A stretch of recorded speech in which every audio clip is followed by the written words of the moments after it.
Happy weekend. Happy Friday, y'all. What's up? All right. All right. All right. All right. Okay. So, I was walking, like I often am, right? I was walking, and there is a phone repair place um, beneath, like, my apartment building or whatever it's attached. And the title of that place is called You Break, We Fix. Period. Not you break it, we fix it, but either way. You break, we fix, right? And it got me thinking a lot, honestly. I mean, I passed it like a million times, but today I was thinking, wow, that's pretty useful because isn't that exactly how the narcissist sees us as well as other people? What do I mean by that? Well, they break it, as in you, sometimes your belongings, and some other things. But you fix it. Like, I'll just break it up, bucket, and it's your job to fix it. You know what I'm saying? Now, what does the phone store have to do with that? Well, what people do is they break the shit out of their phone in some way, shape, or form, and they take it there, and obviously they repair it. And the person just comes along and picks it back up, right? Well, the narc is kind of like someone with that phone. You would be the phone, because remember, we are material things to them. We are not people. So, they have a phone. The narc would be this is how the narc would have a phone. They will be that phone owner, okay, that drops it on the ground all the time. Screen gets all cracked up. Don't put a case on the back of their phone. If they do, it's dingy. They pop it on and off. They don't charge it, you know. They throw it in the back, at the bottom of that backpack with all their random snacks since they're always on the go. And then crumbs get all in the cracks of that phone. And the phone eventually starts to what? Not work as well. Okay? And then what do they want to do? Trash the phone or put the phone aside to a place like that fixes it. Maybe, right? Why do they so easily trash the phone or put the phone aside? Because the whole time they've been watching, while they're using that phone, they're watching commercials with other phones being advertised, newer phones. Oh man, which is new supply, obviously, right? Potentially new supply. And they go, oh man, and they look at their phone. Oh, my phone has one camera. And now it's got all these cracks in it. But that new phone has 3 cameras and no cracks. And it hasn't been owned by me yet. So I kind of feel like I need to get that new phone yet. This phone sucks now. Even though that phone served them for like the longest time. And the only reason that phone is not serving them extremely well now is because they mishandled it. Right? So now it's time to can that phone and go get another one. And they'll mishandle that one too. Until the new phone with 8 cameras comes out, like as if you really need 8 cameras. But I'm exaggerating, right? So what the narc would do in a place like You Break, I Fix, or You Break, We Fix, they would probably take that phone in, make all these complaints about how that phone isn't working very well anymore, and this is cracked, and that's wrong with it, and it's not really shiny, and it doesn't have a case, and the charger just slips right out of it, it doesn't work anymore, kinda, and, right? And that phone will go in a bin with other broken phones. And guess what? Eventually, they're going to take that new phone that they got to replace that phone, and that one will end up in You Break, We Fix. And that latest phone will be cracked and broken all up, and it done fell in a pool of water and all this shit. What's the point? My point is, the narcissist will break you down until things get cracked up, things get messed up, things go haywire, you start to lose your shine, right? But it's not because you lost your shine. It's because they didn't buff that area in that relationship for it to shine. And when the shine goes away, then all of a sudden, you're looked at as no longer the new shiny toy, the new shiny appliance. You are now broken, aren't you? Right. And now they're looking for a what? Replacement, aren't they? Eventually, the person at that you broke it, we fix it place is going to see that same individual, the narc, right? Come in with yet another phone, and I bet they're going to be like, hey, not that it's any of my business, sir or ma'am, but you're here every week. Like, may I ask, might I ask, what are you doing to these phones that causes them all to end up shattered like this? Like, where do you work? What are you doing? They're all like this when you bring them back, right? Yeah, that's what the narc doesn't get. Everyone's like that. When you're done with it, everyone's like that. Everyone's got cracks in the frame, in the workings of their very being, right? This is a question, though. Let me tell you one real quick story, because I always got one for you from my real life, of course. The day of the discard, of course, he left like a coward without saying anything. He just rolled out like as if it was a normal day while I was asleep. But remember, I told you guys in another video, he left a note on top of my Bible, no doubt, that said, like, I can't take this anymore because you, and it's you, and it's you, and you. That's like taking that phone into that you break, we fix it, and being like, oh yeah, I'm not the one breaking all these phones. I keep my friend did it.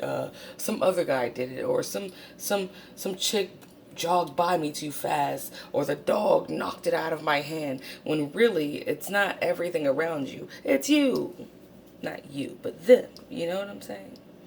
But it's never their fault. Back to the story. Yes, he left me a note, which basically, flat out, blamed me and said that I was problematic. Did anyone else go through this where after they've broken you down and used you entirely up to the point where you have finally reached the point where you are broken, right? Did they have the audacity to leave you a laundry list of what you need to change about yourself before they come back? Like, in order for me to come back, you're going to have to do A, B, C, D. You're going to have to change this, that, this, and the third. You're going to have to make some adjustments because I just can't be in that environment. Right? I can't be in that nice new house that we purchased together, that I left dirty clothes on the floor and I didn't fix the plumbing, and because I was the one that broke the plumbing, and I left food out so now there's rats and roaches in it, and I'm the one that never cut the grass, and yes, I didn't take care of the dog, which is shit all over the floor in that house, and now the house is so dirty I can't live in these conditions. But whose fault is it? The conditions came from you mishandling it. The upkeep was not ever there, right? And now you have this laundry list for someone else to come in and fix it, right? How do you break something like anything? Go smash a plate right now, and I want you to stare at that plate on the floor and be like, plate, get the fuck up right now. You pull yourself together. I don't want to see the cracks, by the way. And you walk right back into that cupboard until I'm ready to use you. Now, I'll come back to you when I'm ready to eat again. If I feel like using you this time. I might use another plate because you seem very fragile. Yeah, that's how the narc does it. They break you, but they expect you to fix it. And what's unfair is you do have to fix you, don't you? Because they leave you by yourself. And then more than likely friends and family who don't fucking get it, who are tired of hearing about your stories that are absolutely true and horrific because it just makes them feel weird, right? Because they're not going through it. Leave you to fix it. Your therapist can't really quite fix it. They can give you some tips if you are fortunate enough to get a therapist who's not a narc themselves, right? But basically, they break it and you fix it. And what happens when you fix it? You pulled yourself together. You cleaned up the home.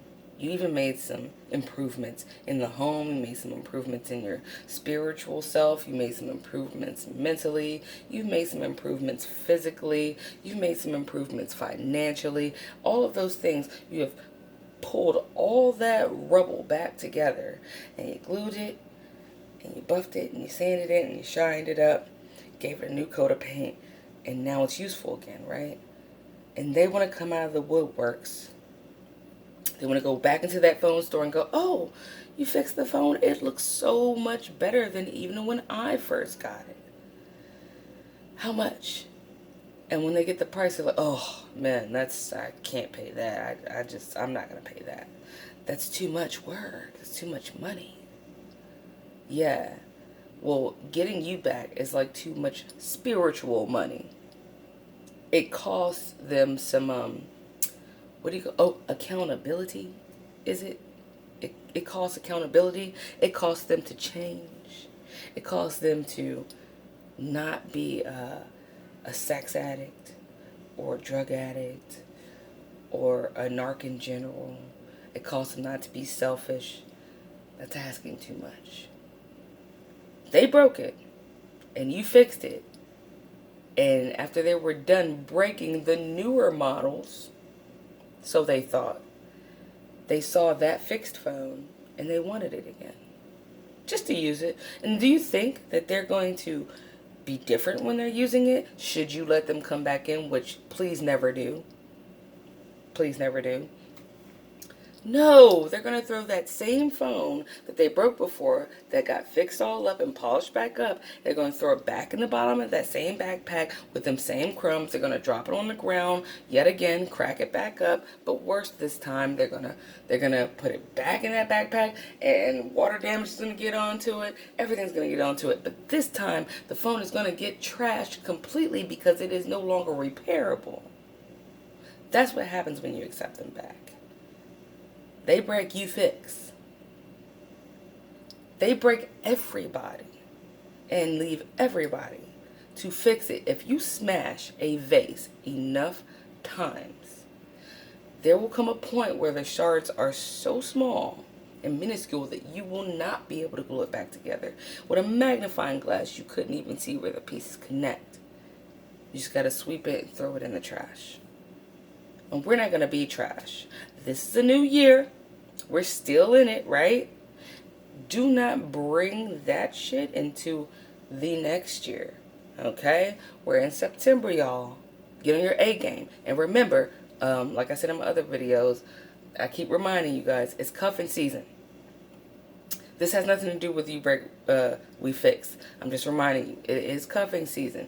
Like I said in my one video, it is cuffing season. Start watching out, man, because them narcs are looking for a winter home, like the three bears up in that bitch. Like they want to, you know what I'm saying?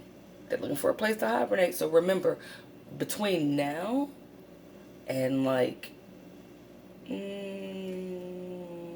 before Thanksgiving, it's heavy ass cuffing season for narcs. So I would very much be leery and really analyze any new dates, should you have any new dates. And I would not find those dates on the internet, by the way. But anyway, back to the story. Yes, don't be the supply that repaired themselves back to being labeled as human just for that narc to come back and break it worse, beyond repair, to the point of no return this time. Anyway, I hope, and by the way, just like that phone, when that same person comes back to pick up that phone after it's been repaired, guess what? Hopefully the person that saw them come back every week with yet a new broken, updated phone will go, no, because guess what? The user hasn't changed.